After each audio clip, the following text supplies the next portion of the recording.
Good morning. Welcome to 30 Days of Transformation. Today's day 29, and I wanted to do a review of all the things that we've been talking about over the past almost month. I can't believe it's been 29 days already.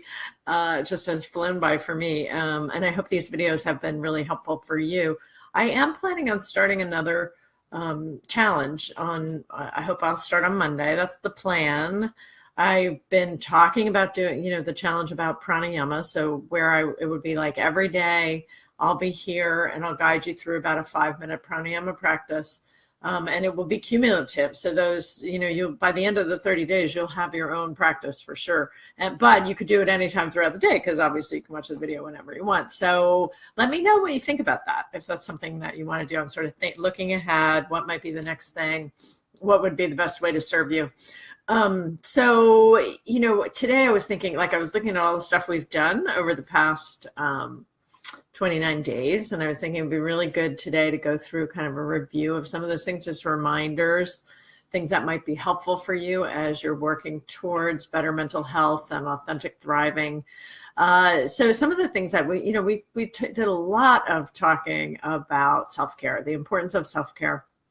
And, there's even when you think about self-care, there's even this idea in the health world that self-care is an ethical imperative. And I love that idea, because I think that so much of the time, particularly for people that are givers, that are in the service, that are in the industry of healthcare or serving others or mental health, that a lot of times our own, or yoga, a lot of times our own self-care is the last thing, right? So we do everything else on the list first, and then self-care is last. So how do you make a habit?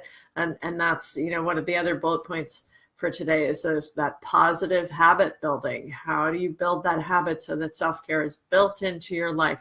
When you build self-care into your life, it becomes a habit. It goes down into that 90% of our thoughts, behaviors, and habits that are habitual. And it starts to become ingrained or woven into the weave of your life, woven into the fabric of your life. And when it's woven into the fabric of your life, then it's not as much of a struggle or an effort to get to that place where you're actually taking care of yourself. So self-care, we talked about that a lot. And I hope that I left you with a lot of good strategies for self-care.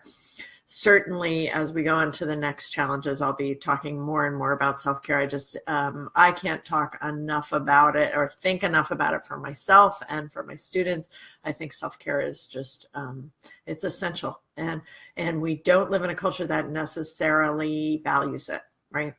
So we have to fight against that. Like so many things in the culture, we have this tsunami of information that comes from the culture, and as people that are trying to wake up, what part of what we're trying to do is move against that tsunami.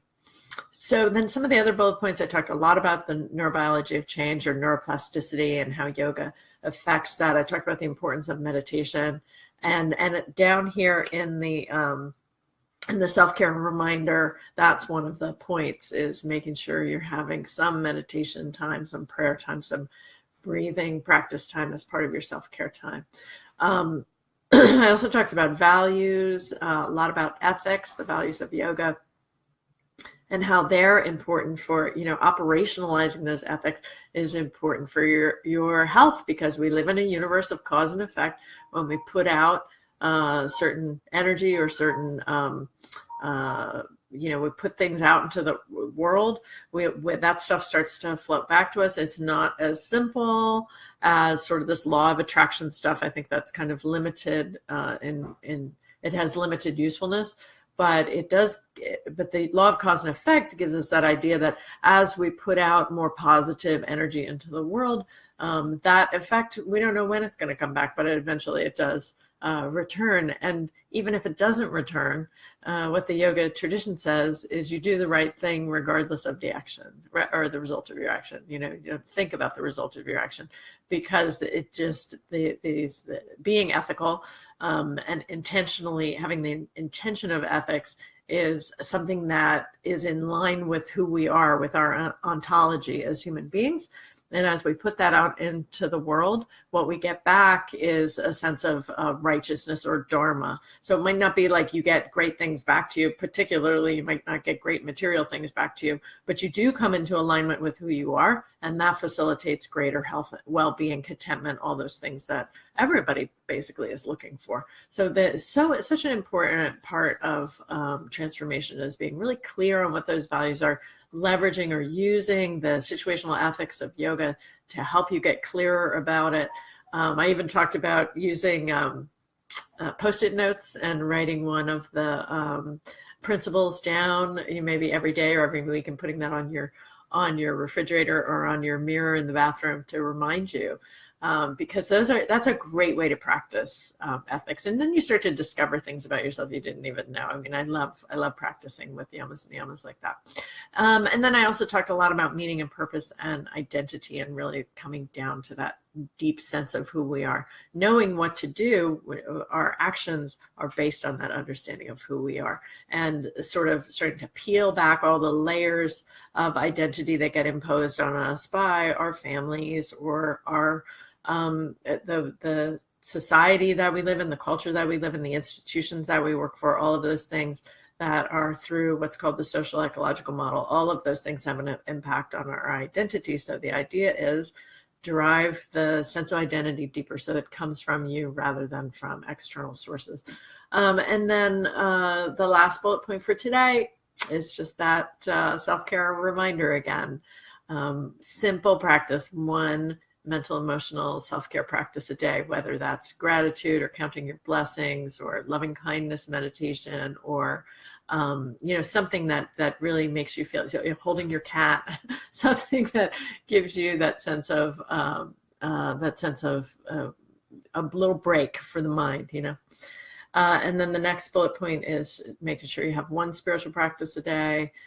Next bullet point is one physical practice a day, doing some asanas or some exercise or taking a walk, and then one nice thing for somebody else. Again, that idea of the give and take and that cause and effect. So thank you for being here today. Tomorrow, I'm going to wrap things up, and tomorrow I would love to, I might go back over some of the comments in the previous videos and just address some of those. And then also it'd be great for tomorrow, if you want to leave a comment here about things you want to see in the next 30-day challenge, please leave some comments here, and then I can address those tomorrow. So thanks for being here. Have a great day. Namaste.